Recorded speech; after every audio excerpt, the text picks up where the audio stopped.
আসসালামু আলাইকুম রহমতুল্লাহি ওবরাকাতু।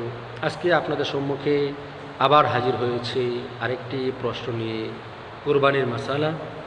তা হচ্ছে যে কোন পশু সবচেয়ে উত্তম আল্লাহ তাআলা দরবারে কবুল হয়। আসলে দেখেন, বড় একটা গরু ক্রয় করলেই যে উত্তম পশু হবে, বিশাল একটা উট কিনলে উত্তম পশু হবে, বা 50,000 1,00,000 টাকা দিয়ে একটা খাসি ক্রয় করলে যে উত্তম হবে পশুটা, এরকম নয়।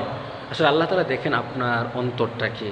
আপনি পশু ক্রয় করার ক্ষেত্রে দেখতে হবে একটা পশুটা ত্রুটি মুক্ত কিনা, একটা পশুটা সুন্দর কিনা।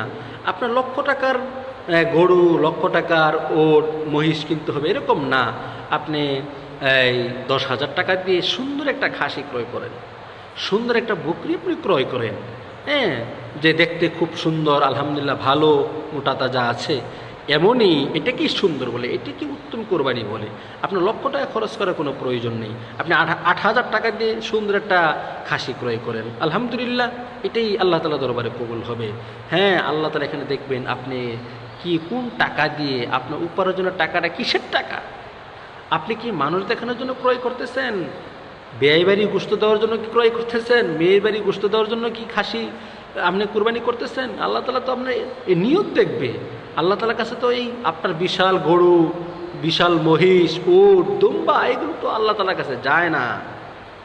আল্লাহ তাআলার কাছে গোশত, মাংস, খুর কিচ্ছু যায় না। জমিনে রক্ত প্রবাহিত হওয়ার আগেই আল্লাহ তাআলার দরবারে আপনার কলব, আপনার অন্তরটা আল্লাহ তাআলার দরবারে পৌঁছে যায়। সুতরাং বিশাল দামি গরু, বিশাল কিছু, এই বিশাল মোটা তাজা ইয়া বড় হাস্তি আপনার পশু ক্রয় করতে হবে না। আপনি ছোট্ট একটা খাসি 8-10 হাজার টাকা দিয়ে ক্রয় করে আল্লাহ তাআলার রাহে, আল্লাহ তাআলার জন্য, আল্লাহ তাআলার সন্তুষ্টির জন্য আপনি কোরবানি করেন। এটাই আল্লাহ তাআলার কাছে পছন্দনীয়, এটাই উত্তম। আশা করি বুঝতে পেরেছেন। আসসালামু আলাইকুম ওয়া রাহমাতুল্লাহ।